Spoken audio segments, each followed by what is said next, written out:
Halo, selamat siang pemirsa, apa kabar Anda hari ini? Senang sekali saya Sabrina Hasila kembali hadir menemani Anda dalam A-News Siang. Selain 3 berita utama tadi, A-News Siang juga akan menyuguhkan beragam informasi penting lainnya.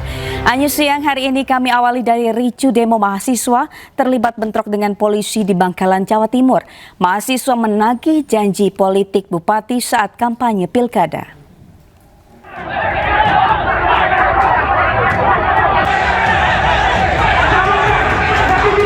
Masa dari Himpunan Mahasiswa Islam atau HMI Cabang Bangkalan terlibat kericuhan dengan polisi dan Satpol PP. Kericuhan terjadi saat para aktivis HMI ini menerobos masuk ke halaman Pemkab Bangkalan, namun setelah lama berorasi tak ada pejabat Pemkab yang menemui mereka. Air dari water cannon pun disemprotkan polisi untuk meredam kericuhan. Massa yang agresif dan bersikeras masuk ke dalam kantor Pemkab dapat dicegah petugas. Dalam orasinya, mahasiswa menagih janji-janji politik Bupati Bangkalan yang disampaikan saat pilkada tahun 2024 lalu.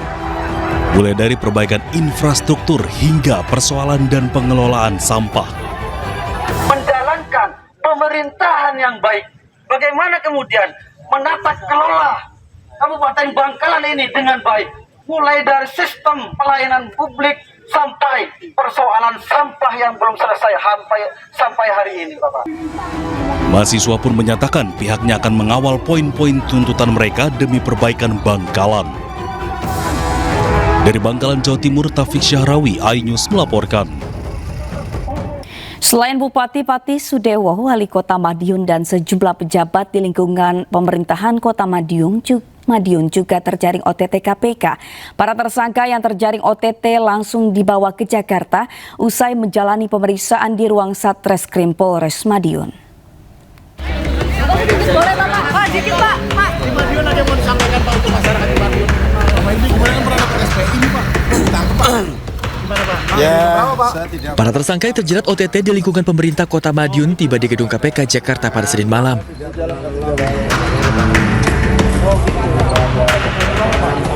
Sejumlah pejabat yang terkena OTT antara lain Wali Kota Madiun, Sekda Kota Madiun, hingga Dinas PUPR.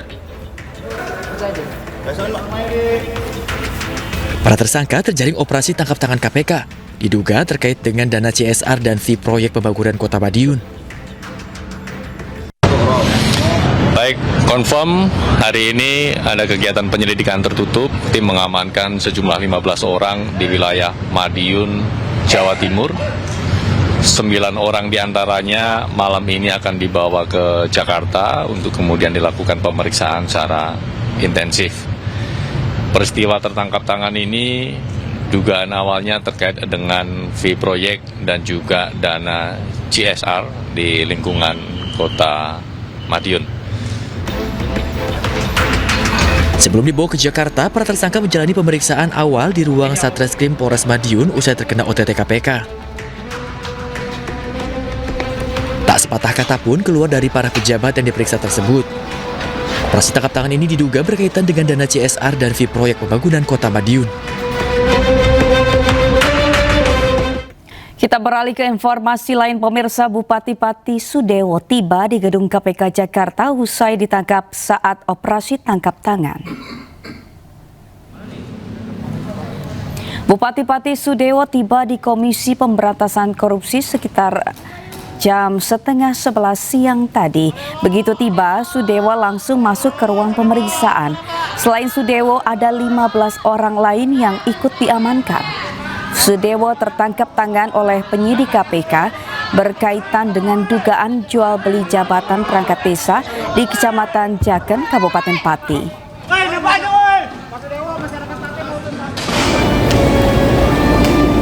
Sebelumnya dikawal ketat petugas, Bupati Pati Sudewo tiba di Bandara Soekarno-Hatta, Tangerang, Banten Selasa pagi usai terjaring OTT KPK.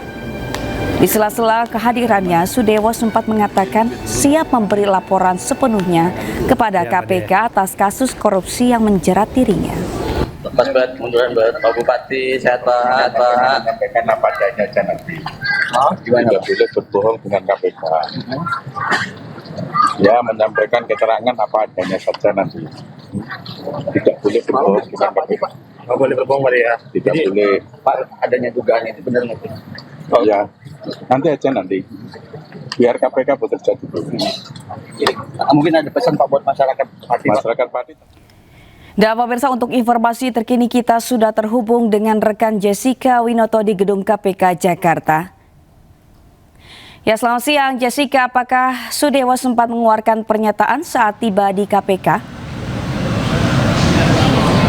Ya, selamat siang Sabrina dan juga pemirsa. Untuk terkait ada tanggapan pada saat Sudewo Bupati Pati tiba di Gedung Merah Putih KPK, memang ia diam saja, tidak memberikan statement apapun dan hanya tersenyum kepada teman-teman media yang ada di sini. Dan di sini pun tadi kondisinya sempat ramai karena memang teman-teman media berusaha untuk mendapatkan statement walaupun sedikit, tetapi Bupati Sudewo tidak memberikan statement apapun, sehingga hal ini memang proses penyidikan maksud kami untuk mendapatkan informasi keterangan lebih lanjut dari gelar operasi tangkap tangan yang menjerat Bupati Pati Sudewo langsung dilaksanakan saat ini. Dan informasinya bahwa untuk terkait berapa banyak yang terjerat, informasi yang kami dapatkan sebanyak 8 orang yang telah diamankan dan diterbangkan dan tiba di Gedung Merah Putih KPK Jakarta Selatan.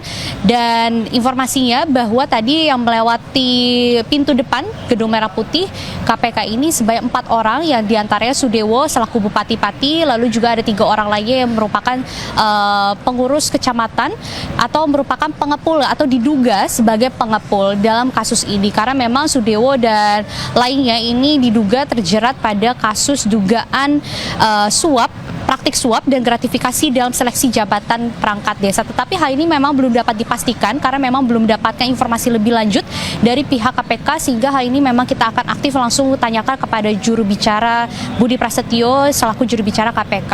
Dan untuk informasi dari konferensi pers pun Sabrina dan juga pemirsa belum dapat kami sampaikan, tetapi untuk pastinya KPK memiliki waktu 1x24 jam untuk menetapkan status hukum dari Bupati Sudewo dan lainnya yang terjerat dalam operasi tangkap tangan yang dilakukan di Pati, Jawa Tengah, sehingga kita akan terus pantau bagaimana perkembangan situasi yang ada di sini, sehingga bila mana ada informasi terbaru kita akan kabarkan ke Anda. Kembali ke studio. Jessica Winoto melaporkan langsung dari Gedung KPK Jakarta. Selamat bertugas kembali. Pemirsa, KPK menangkap Bupati Pati Sudewo dalam operasi tangkap tangan di Pati, Jawa Tengah. Bupati Sudewo ditangkap di Pati, Jawa Tengah dalam OTT KPK. Menurut KPK, Sudewo telah diperiksa secara intensif di Polres Kudus. Hingga saat ini KPK belum memberikan keterangan lanjutan terkait penangkapan Bupati Sudewo, termasuk kasus yang menjerat Sudewo. Sebelumnya Bupati Sudewo didemo ribuan warga Pati akibat menaikkan PBB hingga 250%. Sudewo juga pernah diperiksa KPK dalam kasus dugaan proyek pembangunan jalur kereta api. Ya, ini juga yang masih akan kami sampaikan nanti ya, terkait dengan peristiwa tertangkap tangan di wilayah Pati ini, terkait dengan perkaranya apa, konstruksinya seperti apa, pihak-pihak yang diamankan siapa. Sementara itu, sebelum ditangkap KPK, Bupati Pati Sudewo kedapatan sedang mengecek banjir. Di hari penangkapannya, Bupati Pati Sudewo sempat mengecek banjir di Desa Mustoko Harjo, Pati, Jawa Tengah. Banjir di Pati sendiri sudah berlangsung lebih dari 1 pekan. Namun hingga kini masih belum juga surut. Ketinggian air mencapai 1,5 meter. Pemberian bantuan di lokasi ini terkendala putusnya akses transportasi.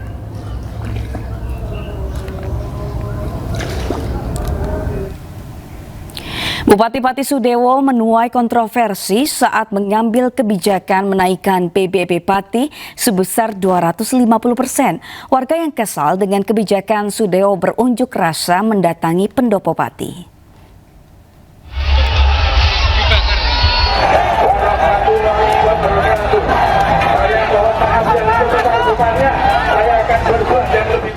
Sudewo mencuat pasca mengeluarkan kebijakan kenaikan PBB Pati hingga 250% yang menyulut kemarahan masyarakat. Warga Pati yang geram lantaran Bupati dinilai arogan menggelar demo besar-besaran di sepanjang jalan utama Pati. Kericuhan pun tak terhindarkan. Sudewo yang berusaha meredam kemarahan justru dilempari massa. Kendati kebijakan menaikkan pajak bumi dan bangunan sebesar 250% dibatalkan, Sudewo warga terlanjur kesal dan mendesak pembentukan pansus hak angket pemakzulan Bupati. Selain kebijakan yang sempat menuai kontroversi, Bupati Sudewo juga beberapa kali diperiksa KPK terkait dugaan korupsi pembangunan dan pemeliharaan jalur kereta api di Jawa Tengah pada Direktorat Jenderal Perkeretaapian Kemenhub tahun 2019-2022. Sudewo diduga menerima aliran dana dari pembangunan jalur kereta api saat masih menjabat anggota DPR RI.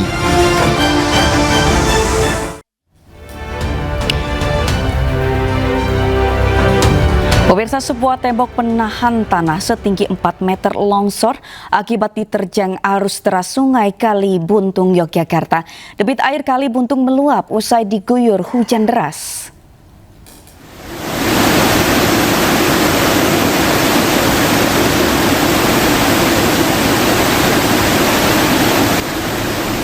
Tembok menahan tanah setinggi 4 meter di Desa Bangunrejo, Yogyakarta, longsor akibat diterjang arus deras Kali Buntung, Yogyakarta.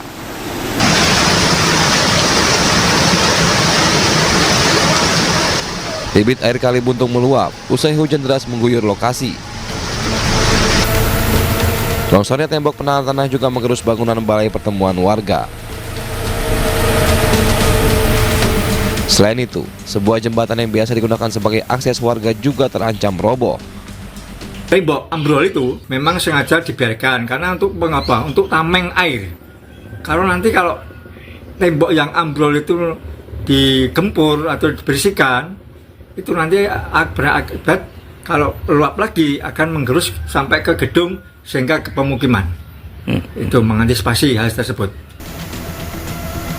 Warga berharap perbaikan tembok penahan tanah segera dilakukan oleh pemerintah untuk mengantisipasi longsor susulan dan membahayakan warga. Dari kota Yogyakarta, Gali Wisma, iNews melaporkan. Pemirsa, hujan deras yang mengguyur wilayah Karangasem, Bali menyebabkan longsor dan banjir bandang di permukiman warga. Seorang anak terluka akibat tertimpa material batu longsor. Hujan lebat yang mengguyur wilayah Karangasem memicu longsor dan banjir bandang di kawasan Banjar Dinas Melanting, Desa Padangbayi, Bali. Material tanah dan batu dari perbukitan menimpa bangunan rumah warga. Material batu juga menimpa seorang anak dan menyebabkan luka robek di bagian kaki. Korban menerima 9 jahitan di puskesmas. Sementara penghuni rumah lainnya mengungsi ke rumah kerabat karena tempat tinggalnya porak-poranda. Petugas mengimbau warga untuk tetap waspada karena curah hujan masih tinggi. Dari Karangasem, Bali, Yunda Arista, iNews melaporkan. Akibat tanggul Sungai Citarum jebol, 2 desa di Muara Gembong, Bekasi terendam banjir hingga 1,5 meter Selasa pagi. Ribuan warga terpaksa mengungsi ke tempat lebih aman.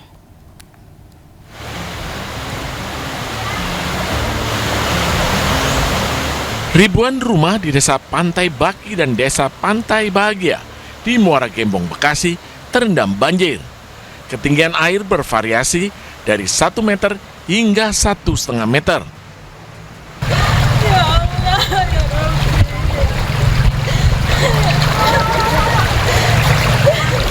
Salah satu pemilik rumah pun menangis histeris saat melihat rumahnya ambruk diterjang banjir.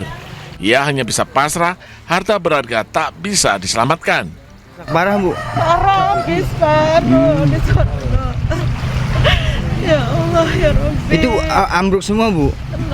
Tahu saya orang nginep, tahu belum dilihat benar sih apa ambruk minyak, Pak. Banjir ini terjadi akibat jebolnya tanggul Sungai Citarum di Kampung Bendungan Desa Pantai Bakti Senin malam. Sempat ditutup dengan karung berisi tanah, namun tanggul tak kuat menahan debit air yang deras hingga mengalir dan mengenangi permukiman warga. Sementara ribuan warga terdampak banjir terpaksa mengungsi. Warga berharap pemerintah Kabupaten Bekasi cepat memperbaiki tanggul yang jebol. Dari Bekasi, Jawa Barat, Ahmad Johari Lutfi, iNews melaporkan. Banjir di Kota Bekasi memakan korban jiwa, seorang pria lansia tewas akibat terseret derasnya arus banjir. Mama ada orang anyut. Seorang lansia berusia 79 tahun meninggal dunia setelah sempat terseret arus saat terjadi banjir di Perumnas 3, Kelurahan Arenjaya, Kecamatan Bekasi Timur, Kota Bekasi, Minggu kemarin.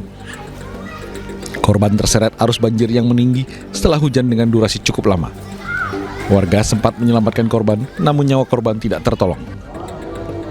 Wali Kota Bekasi yang mendapatkan laporan adanya korban banjir langsung bertakziah menemui keluarga korban untuk berbela-sungkawa sebelum dimakamkan.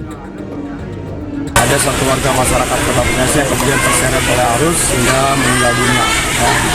Dan oleh karena itu tentu menjadi evaluasi. Sebelumnya, banjir terjadi di beberapa titik di Kota Bekasi. Tidak hanya jalan utama, banjir juga merendam permukiman warga. Dari Bekasi, Jawa Barat, Rahmat Hidayat, iNews melaporkan. Wakil Presiden Gibran Rakabuming Raka meninjau lokasi banjir di Kabupaten Karawang, Jawa Barat. Gibran meminta Pemda memperhatikan kelompok rentan dan memperkuat upaya mitigasi bencana.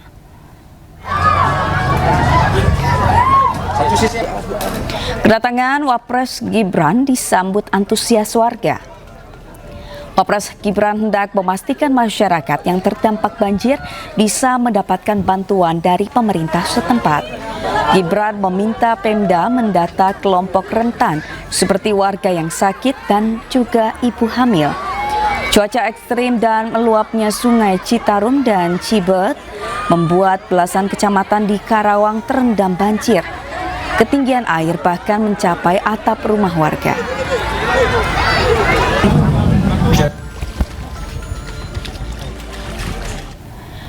Hari ketiga banjir di Kecamatan Teluk Jambe Barat dan Kecamatan Teluk Jambe Timur, Kabupaten Karawang, Jawa Barat semakin parah.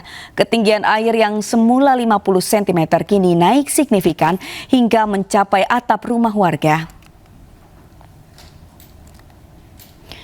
Tingginya volume debit air Sungai Citarum dan Sungai Cibeet serta Sungai Darawolong menjadi penyebab utama semakin parahnya banjir di dua kecamatan tersebut.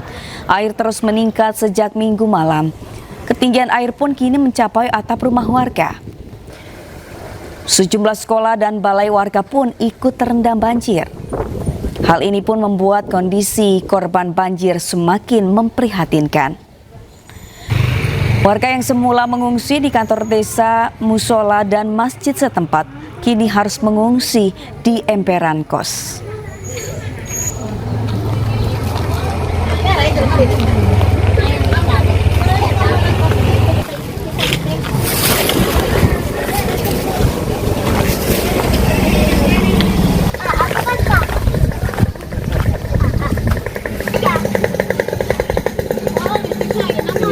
Sementara? Karena banjir itu tadi? Banjir. Pindah ke sini kapan? Malam. Dari semalam udah pindah sini, Bu? Udah. Di sini tidurnya? Iya, di sini. Banjir yang melanda Pekalongan, Jawa Tengah tidak kunjung surut. Polisi mengevakuasi warga, terutama bayi dan lansia, ke tempat yang lebih aman.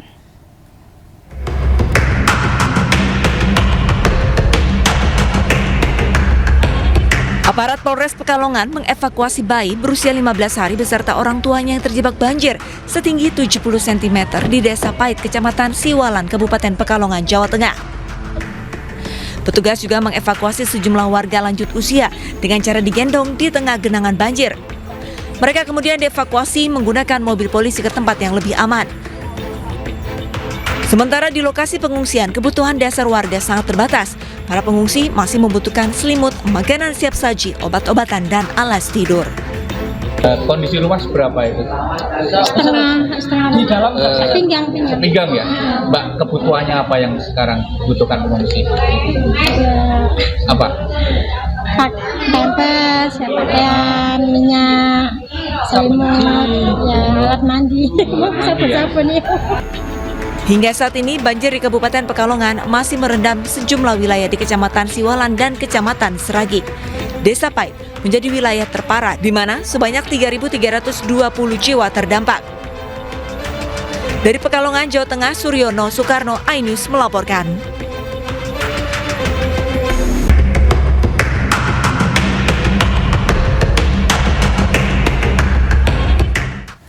Dan pemirsa, untuk melihat kondisi terkini, kita sudah terhubung dengan rekan Rudi Setiawan di Teluk Jambe Timur, Karawang, Jawa Barat.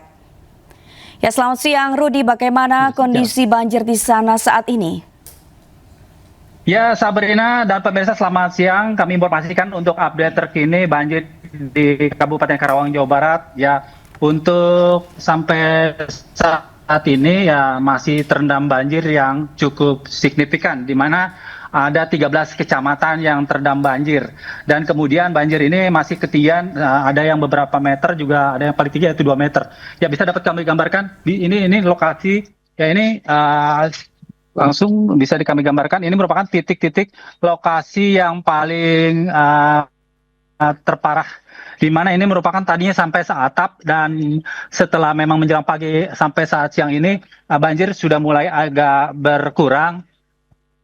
Ada penyusutan atau surut, dan kemudian untuk banjir di sini juga warga sudah sejak 3 hari kemarin ini sudah meninggalkan rumah-rumah mereka, dan ketinggian memang masih bervariasi. Dan untuk lebih jelasnya, secara keseluruhan saya langsung berbincang-bincang saja dengan pihak kepolisian dari Polres Karawang, yaitu AKBP Vicky Ardiansa, Kapolres Karawang. Ini yang bersama saya berada di perahu.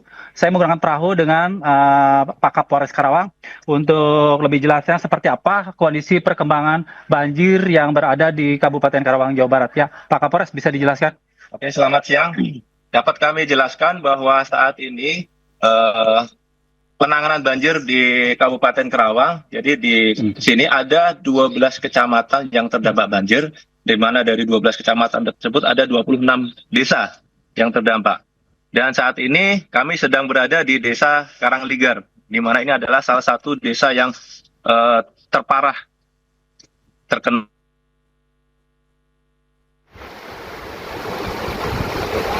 sampai 300 cm. Saat ini sudah mulai berkisar sekarang antara 80 sampai dengan 200 untuk permukaan tanahnya. Dapat kami saat ini kami bersama rekan-rekan dari TNI, kemudian dari BPBD dan segenap stakeholder terkait sudah bekerja sama untuk menangani banjir ini secara sinergi. Salah satu yang kita lakukan adalah melakukan evakuasi warga yang terdampak banjir. Kemudian kita juga siapkan shelter atau kantong-kantong penampungan untuk warga yang terdampak. Ada beberapa lokasi yang kita siapkan, di mana salah satunya ada di kantor desa, kemudian sekolah, masjid, dan sebagainya. Kemudian kita juga siapkan juga kapal, perahu, bantuan dari BPBD dan juga rekan-rekan dari Pemda untuk mobilitas warga, di mana warga yang mengungsi mau kembali ke rumah atau mengecek rumahnya, kemudian kembali ke tempat pengungsian kita siapkan, sambil kita juga melakukan patroli karena khawatir untuk keamanan rumah dari warga yang ditinggalkan tersebut, khawatir ada pencurian atau penjarahan dan sebagainya, makanya kita juga lakukan patroli sambil membantu warga. Sementara itu kita juga siapkan dapur umum di Desa Karangligar untuk membantu suplai makanan bagi warga yang sedang mengungsi di sana. Demikian. Total yang sekarang ini masih terendam ada berapa dari 12 kecamatan? Total yang terendam saat ini ada 3.162 rumah, dan ini masih dinamis ya datanya, karena kami masih kumpulin terus, kami koordinasi dengan BPBD untuk mengupdate terus datanya. Berapa desa itu totalnya? Itu ada sekitar, sebentar, ya, desanya itu 26 desa. Ketinggian air untuk kondisi sekarang ini, Pak Kapolres? Jadi rata-rata antara berkisar 60 sampai 80 cm itu untuk desa-desa yang lain. Sementara ini yang terparah ini ada di Desa Karangligar ini kemarin itu mencapai 200 cm. Tapi sudah mulai surut. Ini kurang lebih 100 atau 150 cm untuk yang terdalam. Ya, terus untuk warga sendiri mobilitas untuk itu apa saja dari kepolisian? Ya, makanya ini salah satu perahu yang kita manfaatkan bekerjasama dengan BPBD untuk membantu mobilitas warga ketika warga membutuhkan kendaraan untuk melihat kondisi rumahnya dan juga untuk mengecek, makanya kita siapkan sambil juga kita melakukan patroli untuk memastikan keamanan rumah-rumah yang ditinggalkan oleh warga tersebut. Demikian. Iya, siap. Terima kasih Pak Kapolres.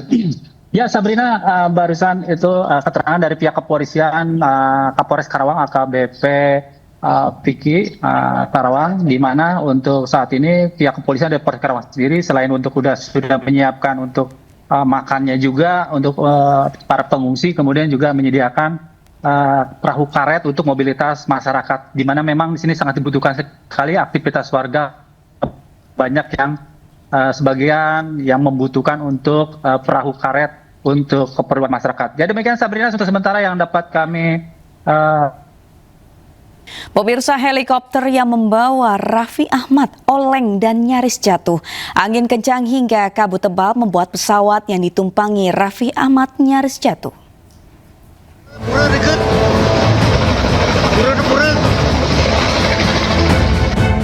Detik-detik saat helikopternya oleng dibagikan Raffi Ahmad melalui akun Instagramnya. Saat itu, Raffi bersama pengusaha asal Bali, Gusti Ngurah Anim, terbang menggunakan helikopter menuju Bali Utara. Bahaya nih, bahaya. Aduh, Pak, selamat, ratu, berdarah, pura deket. Pura. Kabut tebal dan angin kencang membuat pesawat yang ditumpangi Raffi dan rombongan oleng, bahkan nyaris jatuh. Warga yang melihatnya pun panik. Namun, pilot berhasil menguasai kembali helikopter dan seluruh penumpang tiba dengan selamat di tujuan. Langsung dari Karawang, Jawa Barat, selamat bertugas kembali. Kita ke informasi lain pemirsa, setelah 4 hari pencarian korban jatuhnya pesawat ATR 42500 di lereng Gunung Bulu Saraung, Kabupaten Pangkep, Sulawesi Selatan, tim SAR kembali menemukan satu korban tewas di tebing terjal berkedalaman sekitar 500 meter dari puncak Gunung Bulu Saraung. Dari hasil komunikasi kita yang terhubung secara langsung dengan teman-teman kita yang ada di lapangan, kemarin kita sudah menemukan satu korban. Kemudian hari ini juga telah ditemukan satu korban. Berarti 2, Pak. Iya. Saya sampaikan bahwa untuk menentukan identitas dari korban tentunya bukan dari kita. Bapak sudah dievakuasi bila korban ini ke posko? Yang ingin saya sampaikan saat ini sedang dalam upaya proses evakuasi. Pak, korban kedua ditemukan di mana, Pak? Posisinya bagaimana, Pak? Saya ingin sampaikan bahwa lokasi kejadian berada dalam kondisi tebing yang sangat terjal dan curam. Begitu juga dengan kedalaman, korban diperkirakan ada di kedalaman 500 meter dari puncak. Ini korban kedua ya, Pak ya? Korban kedua, Pak ya? Iya. Jenis kelamin, Pak. Kemarin kan lagi, Pak. Iya. Nanti mungkin persisnya dari DVI, tapi dari informasi awal bahwa korban pertama yang kita temukan berjenis kelamin laki-laki, dan yang kedua informasi yang kita dapatkan berjenis kelamin perempuan, dan untuk kepastiannya adalah dari Pemirsa, hari keempat pencarian korban pesawat di Gunung Bulu Saraung, Kabupaten Pangkep, Sulawesi Selatan kembali dilakukan. Meski cuaca ekstrim dan kabut tebal, tim SAR tetap berupaya melaksanakan evakuasi jenazah.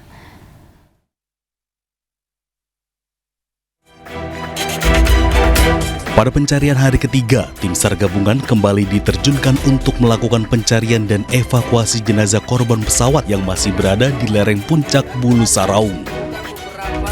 Hingga Senin siang, tim SAR memberangkatkan total 34 personel untuk menuju lokasi evakuasi. Tim ini ditugaskan untuk menjangkau lokasi terjauh dan paling sulit. Evakuasi dilakukan melalui jalur darat setelah opsi evakuasi menggunakan helikopter tidak memungkinkan akibat kondisi cuaca. Tim SAR menemukan jenazah korban berada di kedalaman 200 meter dari tebing puncak Bulu Saraung bagian utara. Memang telah kita temukan dan tentunya ini nanti akan kita serahkan dari KNKT nanti yang akan mendeklir ini bagian apa dan fungsinya apa, itu menjadi bahan. Namun fokus kita adalah pencarian terhadap korban. Dari tim di lapangan memang telah menemukan korban. Namun karena kondisi cuaca dan kondisi medan yang ada, evakuasi ini belum bisa kita sampai di mana rumah sakit. Hingga saat ini, tim SAR gabungan mengerahkan 935 personel dengan jumlah tim sebanyak 79 tim yang tersebar di 4 sektor pencarian. Tim SAR juga terus melakukan koordinasi dengan BMKG terkait perkembangan cuaca dan berharap cuaca kondusif agar mempermudah proses pencarian dan evakuasi korban. Dari Kabupaten Pangkep, Sulawesi Selatan, Udin Syahrudin, iNews melaporkan. Menteri Perhubungan menegaskan bahwa pesawat ATR 42500 yang jatuh di Gunung Bulu Saraung memiliki dokumen layak terbang. Hingga saat ini belum dapat dipastikan penyebab kecelakaan pesawat. Kalau layak terbang ya, layak terbang. Karena setiap pesawat yang dioperasikan syarat utamanya adalah harus layak terbang. Kami sudah memeriksa kelaikan dari dokumen kelaikan dan dari. Pemirsa, viral notifikasi langkah di smartwatch korban bertambah. Keluarga yakin Farhan Gunawan, co-pilot pesawat ATR yang jatuh di Gunung Bulu Saraung masih hidup. Keluarga meminta petugas bergerak cepat menemukan korban. Assalamualaikum warahmatullahi wabarakatuh. Saya saudaranya Farhan dari adik saya, namanya Dian. Adik saya adalah pacarnya Farhan. Mereka udah pacaran 5 tahun. Maksud saya memberikan video ini adalah adik saya tidak mampu untuk diwawancarai ke media karena dia lagi shock dan sekarang lagi berjuang nyari Farhan. Jadi saya minta tolong ke media bahwa pesawat jatuh tanggal 17, terus tanggal 18 dilakukan pencarian dan HP Farhan ada dapat. HP-nya dapat di hutan, terus HP-nya sekarang udah dipegang sama adik saya. Nah, HP dia itu terhubung ke smartwatch-nya. Terus dicek smartwatch-nya itu ternyata ada pergerakan langkah kaki Farhan. Dari pagi jam 6 ada berapa langkah, terus ditambah lagi jam 10 sampai malam juga ada. Saya lupa jamnya berapa aja, intinya pergerakan langkah kakinya itu makin lama makin bertambah. Dan ini hari ketiganya di hutan. Jadi tolong kepada Bapak Prabowo atau siapapun menteri-menteri di sana yang bisa ngasih bantuan, tolong turunkan tim SAR lebih banyak lagi Pak, sekaligus sama helikopter atau apalah Pak yang bisa nyari dia ke hutan sana Pak. Saya mohon sekali Pak, tolong selamatkan Farhan Pak, karena dia sudah memberikan tanda-tanda Pak.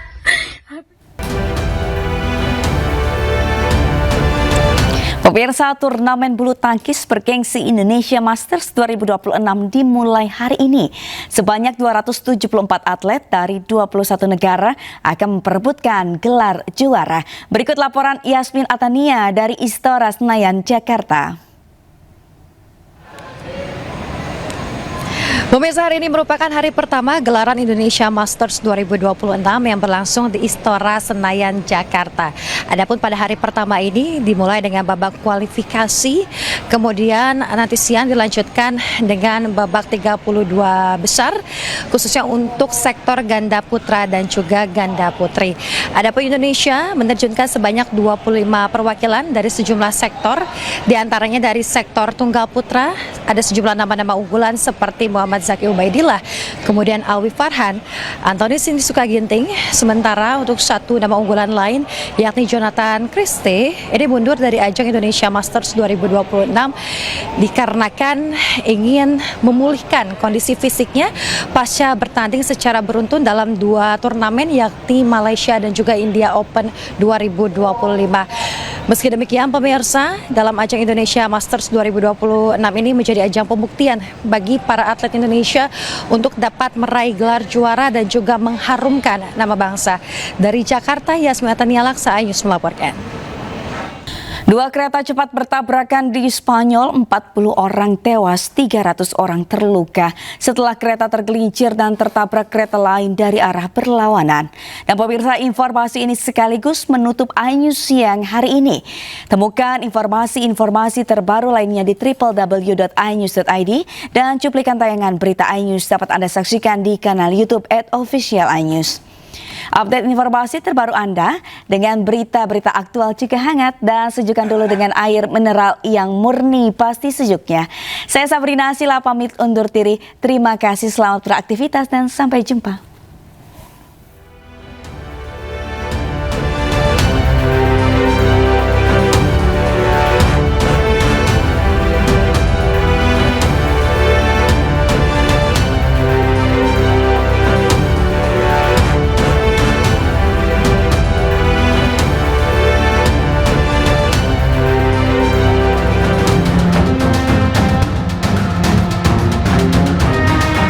Tragedi tabrakan kereta api dahsyat terjadi di jalur kereta api di Adamus, Spanyol Selatan. Tabrakan ini menewaskan 40 orang dan melukai hampir 300 orang. Hingga kini tim pencarian dan penyelamatan masih menyisir puing-puing untuk mencari korban. Sementara penyebab tergelincirnya kereta hingga kini masih dalam penyelidikan.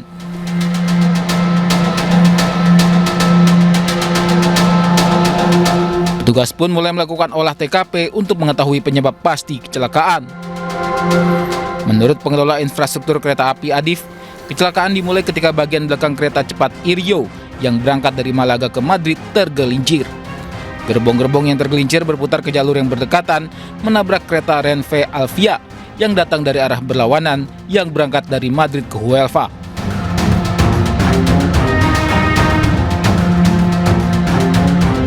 Tabrakan terjadi pada Minggu malam waktu setempat. Petugas langsung menuju lokasi dan mengevakuasi korban. Dua gerbong pertama kereta Renfe Alvia mengalami kerusakan paling parah. Kecelakaan terjadi di lokasi rel yang baru diperbaharui pada Mei 2025.